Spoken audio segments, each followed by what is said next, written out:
Quero convidar você a agora abrir a sua Bíblia em Atos capítulo 15. Atos capítulo 15. Nós vamos ler alguns versos desse capítulo. Peço que você deixe a sua Bíblia aberta nesse texto. Nós estamos na nossa série Igreja 1.0. Nós estamos olhando para o que é ser igreja na perspectiva daquele que foi o fundador da igreja, Jesus Cristo. Nós estamos tratando de uma série de questões relacionadas então à igreja, e hoje eu quero compartilhar com vocês a mensagem que tem como tema resolvendo diferenças doutrinárias na igreja. Resolvendo diferenças doutrinárias na igreja. Atos capítulo 15, eu leio os versos 1 e 2, depois dos versos 6 a 11 e por fim os versos de 19 a 21. Atos capítulo 15, começo lendo os versos 1 e 2. A palavra de Deus diz: alguns indivíduos que desceram da Judeia ensinavam aos irmãos: se não vos circuncidardes, segundo o costume de Moisés, não podeis ser salvos.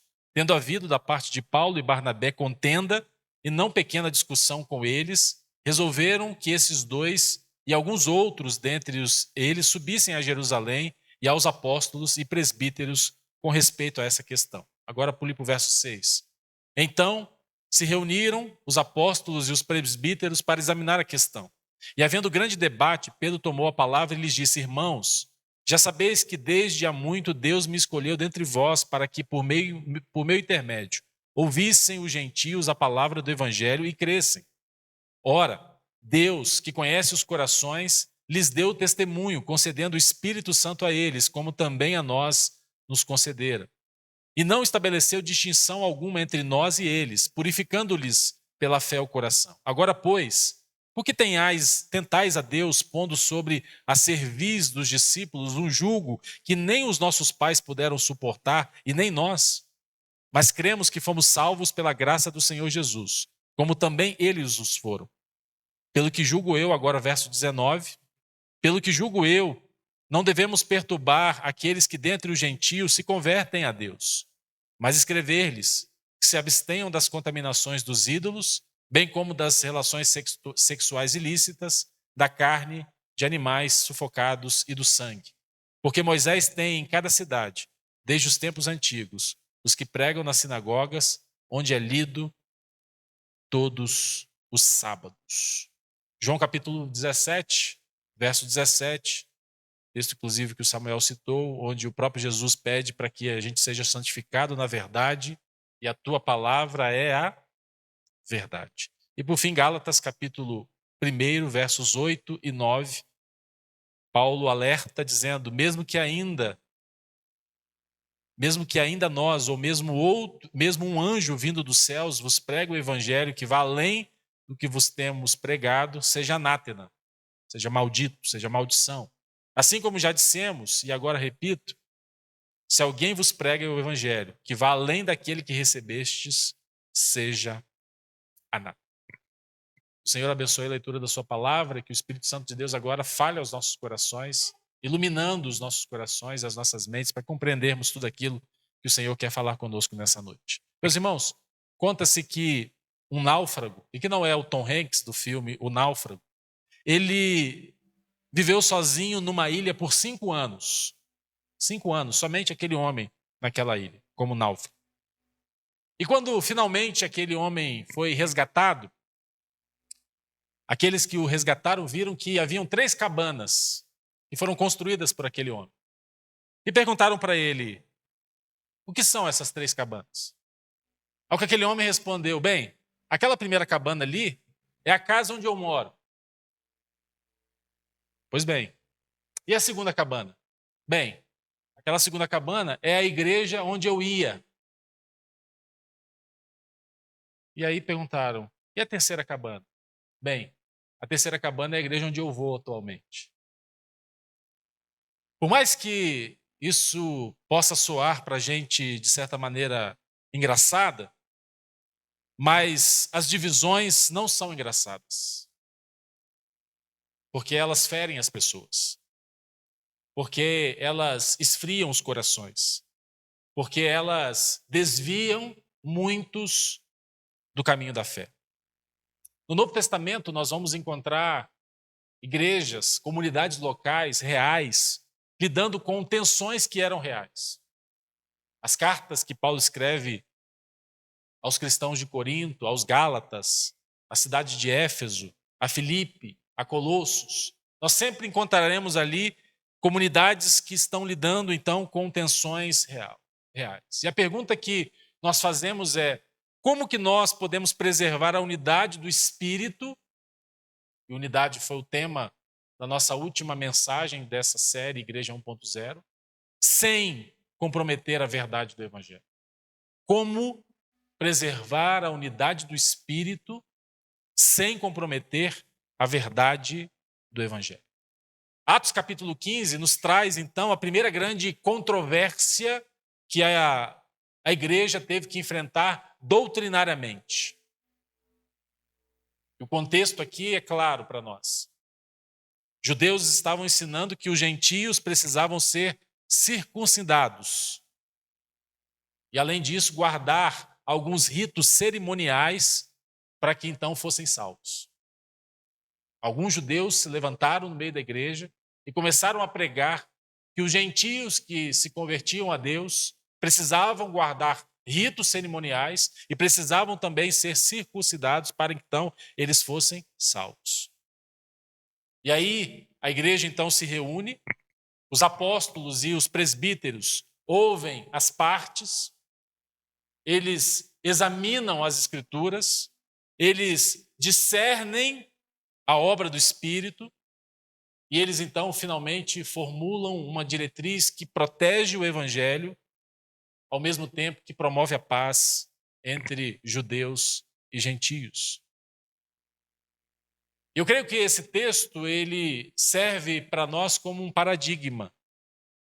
Como que nós também podemos resolver as nossas diferenças? E principalmente pensando em diferenças doutrinárias que podem surgir no meio da igreja. Porque talvez a gente possa, primeiramente, pensar que esse debate ficou lá no passado. Esse debate de Atos 15 ficou preso no passado, mas a verdade é que ele continua vivo, meus irmãos, até hoje. As mesmas tensões doutrinárias daquela época, ou seja, Jesus mais alguma coisa, né? Porque eles estavam pregando que era Jesus mais a circuncisão, Jesus mais os ritos cerimoniais, ou seja, não era só Jesus. Não era só Jesus que bastava para a salvação, era Jesus e mais alguma coisa. Essas mesmas controvérsias, elas continuam até hoje. Elas se repetem no nosso meio, só que às vezes com uma outra roupagem, com uma outra cara. Quantas igrejas que já se dividiram, por exemplo, por causa do estilo de louvor? Não, só pode hinos da harpa cristã, do cantor cristão. Não, agora nós vamos cantar o inário para o culto cristão. Não, agora vamos cantar só os cânticos espirituais. E aí, igrejas se dividiram. Porque uns preferem os hinos clássicos, enquanto outros só querem as músicas contemporâneas. E às vezes a discussão ficou tão acalorada que a gente esquece que o alvo da música é agradar não o nosso gosto, mas glorificar a Deus. Eu lembro certa vez de uma irmã que chegou até mim para dizer que ela não concordava porque nós tínhamos cantado na igreja o hino Pai Nosso, sertanejo, é o hino do inário para o culto cristão, e é o hino que eu aprecio muito porque o ritmo daquele hino é o baião. É a oração do Pai Nosso, nosso Pai que está nos céus, guarda-nos da tentação, que o teu nome venha e faça teu querer e não meu. Ele vai narrando toda a oração do Pai Nosso, mas ele é no ritmo de baião. E aquela irmã disse para mim que aquela música não deveria ser cantada na igreja, porque aquele ritmo não era do Senhor. Então, muitas vezes, a igreja se dividiu por causa de estilos, por causa de preferências pessoais, gostos. Às vezes, a igreja se dividiu por causa de costumes externos, estilos de roupa, a maneira de se vestir, pode calça, só pode saia. As mulheres não podem usar nenhum tipo de adorno. E aí as divisões foram acontecendo. Roupas, tatuagens, maquiagem, corte de cabelo. E alguns, às vezes, levantam bandeiras tão firmes nesse ponto que esquecem que a centralidade da fé não está na aparência, mas está no coração que é transformado pela graça. Porque o homem vê o exterior, mas Deus vê o coração. E talvez você já tenha vivido isso de perto. Às vezes uma reunião de ministério que termina em discussão. Hoje até mesmo os grupos de WhatsApp da igreja, que às vezes palavras ali que são ditas são palavras duras. Eu já vi no meio da igreja famílias que se deixaram de se falar por causa de opiniões diferentes sobre um aspecto da fé. Mas às vezes era um aspecto secundário. Não era principal. Essa polarização que nós vivemos no nosso país, ideológica, política, também tem alcançado as igrejas. E igrejas têm se dividido por conta dessa polarização. Ah, meus irmãos. E sabe o que mais dói nisso tudo? O que mais dói não é porque as pessoas se afastam, não porque Cristo falhou, mas é porque nós não soubemos lidar com as diferenças.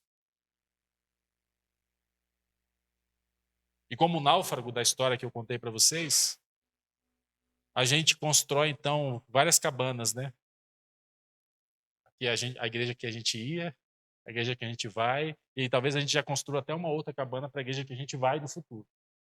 E assim a gente vai, porque nós não aprendemos a permanecer em amor, mesmo quando nós discordamos. Mesmo quando as minhas preferências pessoais não são aquelas que vão alcançar a todos. Agora, pare e pense comigo. Quando você encontra alguém na igreja com quem você não concorda sobre doutrina, sobre métodos ou até sobre preferências, qual é a sua primeira reação? É defender o seu ponto? É levantar a sua bandeira? Ou é dobrar os seus joelhos e perguntar: o que é que mais glorifica a Deus nisso? A maneira como eu tenho que me portar, a maneira como eu tenho que me relacionar com esse irmão. Vivemos uma era, meus irmãos, onde os debates virtuais, digitais e nesse mundo virtual e digital, tudo vira polêmica, não é verdade? Tudo vira polêmica. Política, teologia, comportamento. Mas o chamado que nós recebemos, o chamado da palavra de Deus, é um chamado a viver por algo maior. E que é isso? É o chamado que recebemos de preservar a unidade do Espírito, sem comprometer a verdade do Evangelho. Porque imagine você agora, um hospital em que, com a intenção de evitar conflitos entre médicos, eles decidem não mais discutir diagnósticos.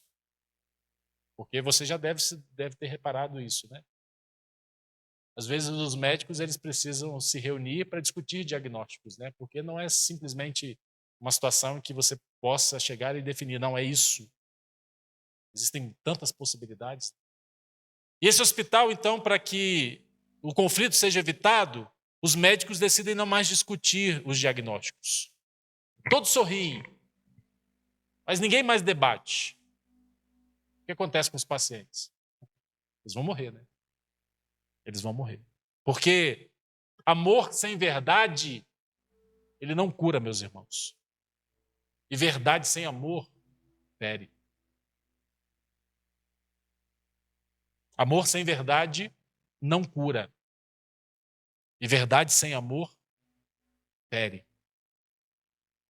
E uma igreja saudável É uma igreja que fala a verdade em amor. Não foi isso que Paulo nos diz em Efésios capítulo 4, versículo 15? Mas seguindo a verdade em amor, cresçamos em tudo naquele que é a cabeça, o Cristo. E quando a gente pensa, então, em diferenças doutrinárias, precisamos entender que elas se resolvem com a Bíblia aberta, com um coração humilde e com o foco no Evangelho.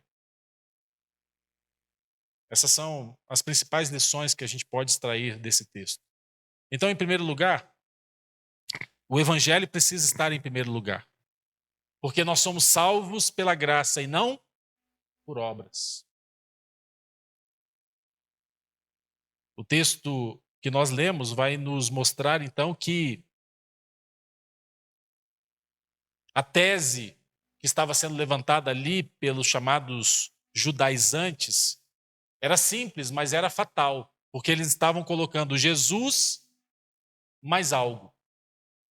Jesus mais a circuncisão. Jesus mais os ritos cerimoniais.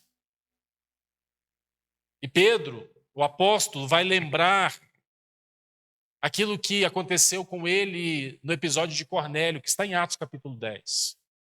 Deus concedeu aos gentios o Espírito Santo mediante a fé, sem distinção. Eles não eram diferentes dos judeus porque eram gentios. Não.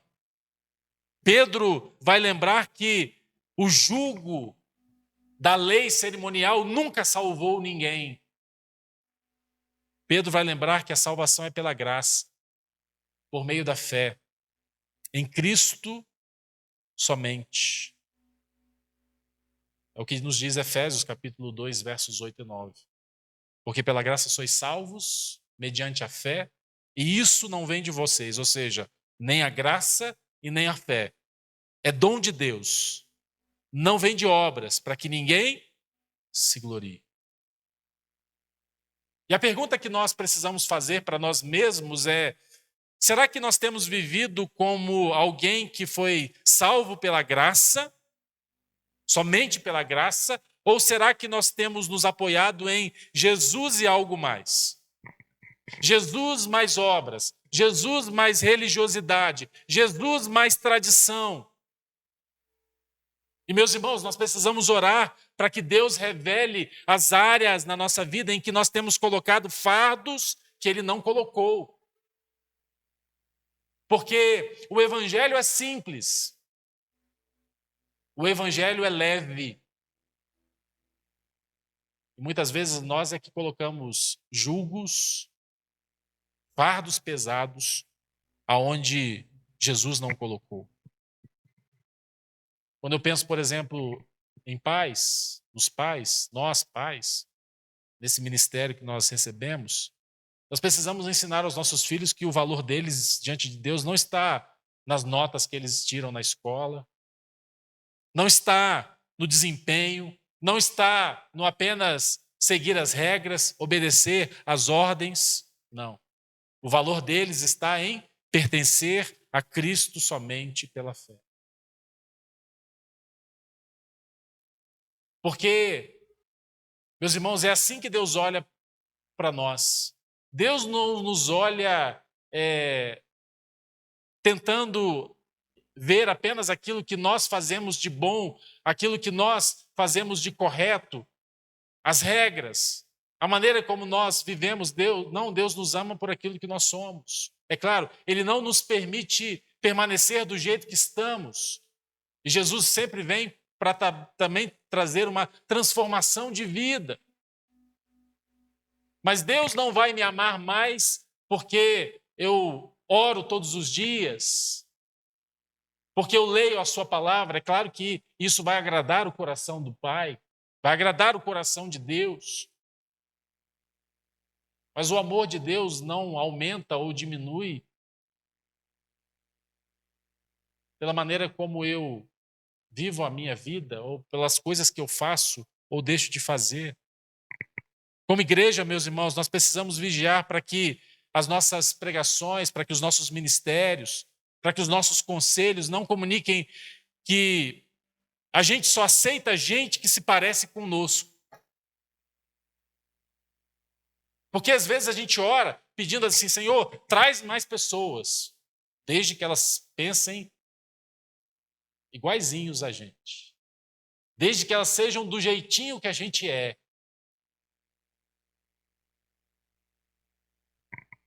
Precisamos aceitar e receber todos aqueles que Deus mesmo trará, a família da fé, que são salvos pela graça de Cristo. No contexto e no contato que nós temos com outras pessoas de outras religiões, de outras expressões de fé, precisamos anunciar a estas pessoas a salvação, que é pela graça, mediante a fé, sem negociar essa verdade. Falar a verdade em amor, mas falar a verdade. Esse é o coração da missão. É assim que nós fomos chamados. E a segunda coisa que a gente aprende aqui nesse texto é que o processo bíblico é ouvir, examinar e discernir. Vocês acompanharam a leitura do texto e nós vamos perceber então que o concílio, essa reunião que aconteceu ali em Jerusalém, que é chamada de concílio, ela segue um método. Qual método foi esse? Primeiro, ouviram-se todos, todos tiveram a oportunidade de falar, de expressar as suas ideias. Em segundo, eles discerniram as evidências da obra do Espírito Santo. Em terceiro lugar, eles examinaram as Escrituras, olharam para a palavra de Deus. E em quarto lugar, eles deliberaram, mas com o coração pastoral, sem comprometer a verdade do Evangelho, mas reduzindo os escândalos desnecessários entre judeus e gentios. E nós precisamos, ao olhar para essa experiência, meus irmãos, que é um paradigma para nós, aprender a lidar com os conflitos de forma espiritual. Precisamos aprender aquilo que a palavra de Deus nos chama a ouvir mais e falar menos. Aliás, há quem diga que nós temos 2 ouvidos e somente uma boca exatamente para isso. 2 ouvidos, ouvir mais. Uma boca só, falar menos. Tiago, capítulo 1, verso 19, vai nos dizer isso. Meus amados irmãos, tenham isso em mente. Sejam prontos para ouvir, tardios para falar e mais tardios ainda para irar-se. E é claro que a aplicação disso, ela transcende a igreja e ela precisa perpassar toda a nossa vida. Ou seja, nos conflitos dentro da nossa casa, no casamento, na criação dos filhos, nas finanças.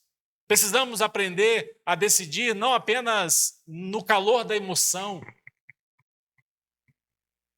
porque os nossos sentimentos são afetados pelas emoções que estão ali envolvidas no momento em que as coisas acontecem. Precisamos aprender a sentarmos juntos à mesa.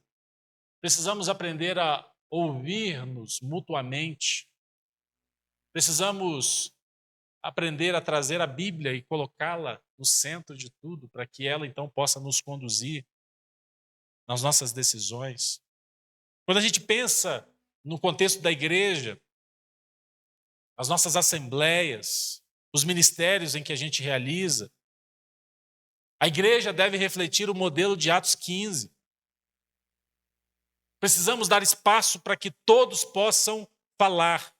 E precisamos ouvir todos, e principalmente aqueles que são diferentes de nós. E precisamos discernir juntos à luz da Escritura, buscando sempre um consenso que honre ao Espírito Santo. E isso, meus irmãos, evita decisões precipitadas. E isso fortalece a unidade da igreja. Antes de adotar métodos, antes de adotar estratégias, precisamos perguntar: será que isso está alinhado à palavra de Deus, às Escrituras? Será que isso edifica ou escandaliza. Porque nem tudo o que é eficaz é bíblico. E o filtro final precisa ser sempre palavra. A terceira e última lição que a gente aprende nesse texto é que, além de buscarmos, então, dar primazia ao Evangelho, o Evangelho precisa estar em primeiro lugar, porque nós somos salvos pela graça e não por obras. Além de adotar o processo de Atos capítulo 15, que é o processo bíblico, ouvir, examinar e discernir, nós também precisamos, meus irmãos, agir com amor, agir com caridade nas coisas que são secundárias, sem exceder aquilo que é, ou sem ceder, perdão, aquilo que é essencial. Percebam que depois de ouvir a todos, depois de discernir o Espírito Santo, depois de abrir as Escrituras, eles chegaram então a um consenso. Principalmente baseados na palavra de Tiago ali, que se levanta. E Tiago diz, olha, eu acho que nós não devemos perturbar aqueles que dentre os gentios se convertem a Deus. Mas o que nós podemos fazer? Vamos escrever a eles, pedindo para que eles se abstenham das contaminações dos ídolos, bem como das relações sexuais ilícitas, da carne de animais e daqueles que foram sufocados no sangue. Porque Moisés tem em cada cidade, desde os tempos antigos, os que pregam nas sinagogas, onde é lido todos os sábados. Tiago aqui não adiciona, meus irmãos, obras ao Evangelho. Tiago aqui prescreve com uma sensibilidade pastoral, uma sensibilidade missional, dizendo que as práticas gentílicas ofensivas aos judeus cristãos e não cristãos, eles deviam se abster delas. Ele vai falar sobre contaminações dos ídolos, ele vai falar de relações sexuais ilícitas, ele vai falar sobre o consumo de animais sufocados e também de sangue. Moralidade sexual é um mandamento eterno. Não é só para aquele contexto, não é só para aquela situação. Nós somos chamados para viver uma vida moralmente sexual que agrada a Deus e glorifica a Deus. Nós sabemos que o sexo foi dado ao homem e à mulher como uma fonte de prazer, sim, mas foi feito para ser desfrutado dentro de uma relação de casamento entre um homem e uma mulher. E quando assim ele é feito, ele então é abençoado por Deus. Qualquer outra coisa fora disso é imoralidade sexual. E é disso que eles então pediram para que os gentios, assim como os judeus também, se abstivessem da imoralidade sexual. Ele fala também de itens alimentares que não deviam escandalizar. E quando a gente pensa acerca da decisão que eles tomaram e da maneira como eles conduziram aquele processo, a primeira pergunta que nós precisamos fazer a nós mesmos é: será que muitas vezes a gente está colocando exigências que Deus não coloca? Porque às vezes a gente critica o nosso irmão pelo estilo de roupa dele. Às vezes a gente critica o nosso irmão pela maneira como ele louva. Aquele irmão levanta a mão, eu não gosto que levanta a mão. Aquele irmão bate palma, e eu não gosto que bate palma. Aquele irmão fala um glória a Deus, um aleluia mais alto na oração ou no momento de louvor, de adoração, e eu não gosto disso, eu gosto de uma coisa mais introspectiva. Sabe, a gente critica as pessoas por causa de estilos, por causa de formas, por causa de detalhes, meus irmãos, que são secundários.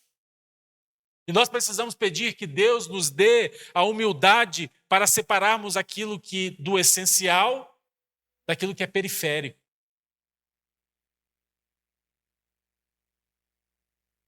Dentro de casa também nós somos chamados a ceder e fazer isso em preferências por amor. Porque um lar cristão saudável não é um lar onde todos pensam de maneira igual. Um lar cristão saudável é um lar onde todos se amam e cedem uns pelos outros. E assim como acontece no lar, também precisa acontecer na igreja. Eu lembro que no meu último ministério, diante de uma reforma que a gente fez na parte de frente da igreja, naturalmente algumas pessoas discordaram da cor que nós usamos na parede e de algumas luzes que foram colocadas e etc. E muito interessante é que, normalmente, a crítica ela acontecia por aqueles mais experientes, né? Por aqueles até de uma longa caminhada no Evangelho. Mas uma coisa me chamou a atenção, quando uma irmã, uma das mais experientes da igreja, veio até mim e disse: pastor, é isso mesmo. Coloca a parede que, claro, nas palavras dela, né, do jeito dela, coloca a parede que mais vai atrair os jovens para a igreja, porque a gente quer trazer os jovens para a igreja. E pastor, se precisar aumentar um pouquinho mais o som, aumenta. Porque a gente quer trazer essa nova geração para a igreja. E ali eu entendi. E aquela irmã também entendeu o que é, em amor, ceder a preferência do outro. Porque com certeza não era o estilo dela. O som alto não era a preferência dela. Mas ela estava fazendo isso em amor, por causa dos mais jovens. E aquela irmã me tocou. Porque eu disse para ela, a irmã entendeu o que é e deve ser a nossa atitude dentro da igreja. A minha preferência é essa. Mas por amor a você, eu cedo.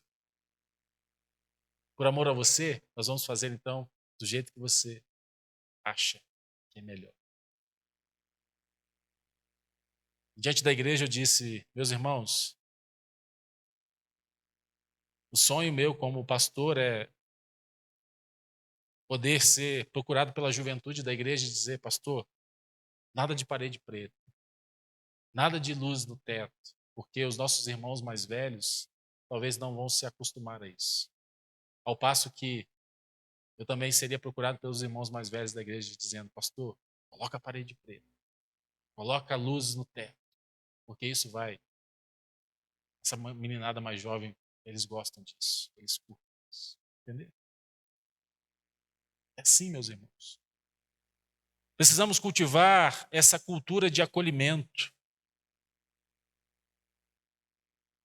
Precisamos cultivar essa cultura onde a gente separa o essencial do que é periférico e onde a gente cede em favor do outro.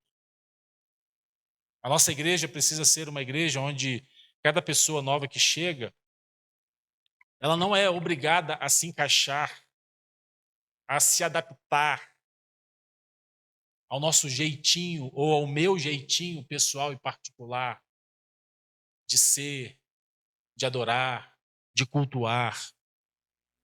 Não. Nós precisamos conduzir essas pessoas àquilo que é essencial. E o que é o essencial? É a fé em Cristo. E o que é o essencial? É o arrependimento. O que é o essencial? É o discipulado. Porque muitas vezes a gente está pegando o que é secundário e está colocando como se fosse prioritário, essencial, mas não é.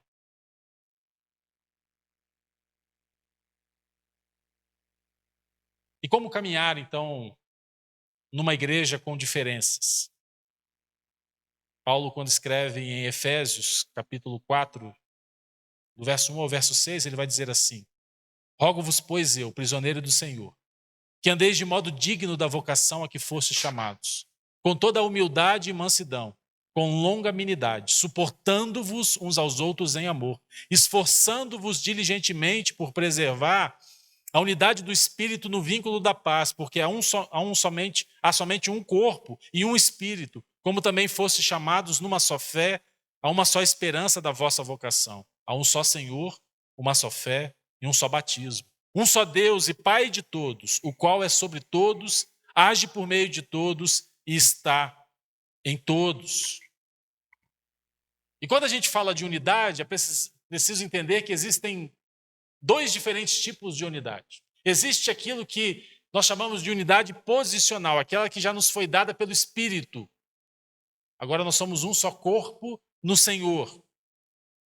Mas essa unidade que nos foi dada pelo Espírito, ela precisa ser praticada. Existe a unidade posicional e existe a unidade prática. E é dessa unidade prática que Paulo está escrevendo aqui. É essa unidade que nós precisamos preservar. O fundamento está claro. Há um só corpo, um só Espírito, uma só esperança, um só Senhor, uma só fé, um só batismo, um só Deus e um só Pai. Mas ele diz, com tudo isso, que a gente deve nos esforçar diligentemente para preservar essa unidade do Espírito no vínculo da paz. Como a gente faz isso? A primeira pergunta que a gente precisa fazer, eu preciso fazer a mim mesmo, cada um de nós precisa fazer a si mesmo é: eu sou um agente da paz ou sou um agente de divisão? Eu sou alguém que constrói pontes entre as pessoas ou sou alguém que ergue muros que separam, que dividem? E meus irmãos, unidade na igreja não é pensarmos todos iguais. Unidade na igreja é caminharmos todos juntos, tendo sobre nós um só Senhor, Jesus Cristo, que é o cabeça da igreja, que é o que conduz a igreja. Precisamos de menos clubes, precisamos de mais família. O mundo, ele olha para a igreja. As pessoas estão olhando para nós e quando o mundo vê brigas, divisões, contendas, ele se afasta. Quando o mundo não vê unidade no essencial, ele se afasta. Mas quando o mundo vê que o povo do Senhor ele caminha unido, ele se aproxima. Ele é atraído. Porque a nossa comunhão é o nosso testemunho, ou a nossa comunhão é parte do nosso testemunho. E é claro, sabemos que Cristo está presente em tudo isso. Porque só Cristo foi crucificado e ressuscitado, e somente Ele é quem salva. Por mais que muitos queiram anular a cruz de Cristo. E é esse mesmo Cristo, o Senhor ressurreto, aquele quem guia a sua igreja. E Ele faz isso pelo Espírito e também pela palavra. Esse Cristo é o Cordeiro que nos uniu e que nos chama a renunciarmos amorosamente em favor dos nossos irmãos. E é esse Cristo, e por intermédio dele, que Deus fez de nós um só corpo, para que agora vivamos o que já somos. Esse é o chamado que nós recebemos. A igreja de Atos, capítulo 15, nos ensina a segurar as duas cordas ao mesmo tempo. Que cordas são essas? A primeira corda é a verdade do Evangelho, e essa, meus irmãos, ela é inegociável. Tanto é que Paulo disse, olha, se algum homem, ou até mesmo um anjo, chegue diante de vocês pregando um outro evangelho, que ele seja declarado anátema, maldição. A verdade do evangelho é inegociável. Mas a segunda corda é o vínculo da paz. É o vínculo da unidade. E ela é indispensável para nós. Como a gente resolve problema, diferença, conflito doutrinário, estilos, gostos, preferências pessoais, com a Bíblia aberta, buscando a orientação na palavra. com um coração humilde, muitas vezes cedendo em favor dos meus irmãos, por amor aos meus irmãos. Mas também fazemos isso com os nossos olhos em Cristo. Meus irmãos, eu creio que as diferenças, elas podem ser sim oportunidades para que o evangelho de Cristo possa brilhar. Mas isso só vai acontecer com a Bíblia aberta, com o coração humilde e com os olhos fixos no Senhor. Queria convidar você a fechar os seus olhos e a inclinar a sua cabeça. Queria dar para você agora um tempo de oração, para que você possa examinar o seu coração agora, à luz daquilo que foi exposto na palavra nessa noite. E a pergunta primeira que eu queria fazer para você, enquanto você examina o seu coração, é: alguém que você precisa ouvir melhor? Alguém que você precisa perdoar? Alguém que você precisa pedir perdão? Se o Espírito Santo de Deus traz um nome, traz uma vida agora ao seu coração, você possa dar o primeiro passo, ainda hoje, em buscar essa pessoa, em reconhecer que você não tem ouvido essa pessoa como você deveria. Você precisa perdoar, quem sabe até pedir perdão por algo que você fez, que magoou e que afastou essa pessoa de você. Peça para que o Senhor também traga discernimento ao seu coração, para que você possa, quem sabe, até classificar aqueles temas e aqueles assuntos que mais geram atritos em você, pedindo para que o Espírito Santo ajude você a separar entre os temas que são essenciais daqueles que são secundários, de maneira que você possa decidir onde firmar o pé, onde levantar a bandeira daqueles temas e daqueles assuntos onde você pode ceder em amor. Ore e peça para que você seja um guardião do Evangelho. Mas também, ore e peça para que você seja um promotor da paz. E isso ao mesmo tempo. Isso ao mesmo tempo. Senhor Jesus, obrigado porque o Senhor nos salvou pela sua graça. E fizeste-nos um só corpo em ti mesmo. Dá-nos, ó Deus, amor pela verdade. E dá-nos também a humildade de sermos sempre uma comunidade que promove o diálogo. Que os ouvidos estão abertos, disponíveis para ouvir a todos. Livra-nos, ó Deus, de um evangelho adulterado. Livra-nos, ó Deus, de um falso evangelho, de um outro evangelho. Mas também livra, Senhor, o nosso coração de facções, de contendas, de rixas, ó Deus, de separações. Ensina-nos, ó Deus, a preservar a unidade do Espírito no vínculo da paz. Ensina-nos, Senhor, a falarmos a verdade em amor. E faz isso, ó Deus, para que a tua glória seja exaltada.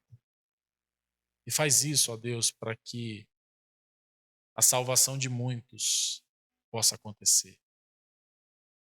Abençoa, Senhor, a Igreja Batista da Salvação.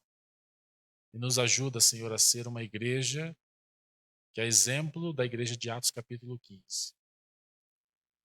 sabe resolver as suas diferenças. E faz isso no espírito de amor. E uma igreja que mantém e preserva a unidade do espírito no vínculo da paz. E que essa nossa forma de ser, que esse nosso jeito de caminhar possa atrair as pessoas do mundo, para que elas possam, então, ao ter contato conosco, perceber que há algo diferente em nós. Perceber, então, que a nossa unidade, ela se dá em Cristo Jesus, o nosso Senhor, o nosso Salvador. E é conduzidos por Ele que nós, então, caminhamos, que nós andamos e que nós preservamos a unidade da Tua igreja. Que tudo isso seja para a glória do Senhor. Assim, Senhor, nós oramos. Fazemos essa oração no nome de Jesus. Amém.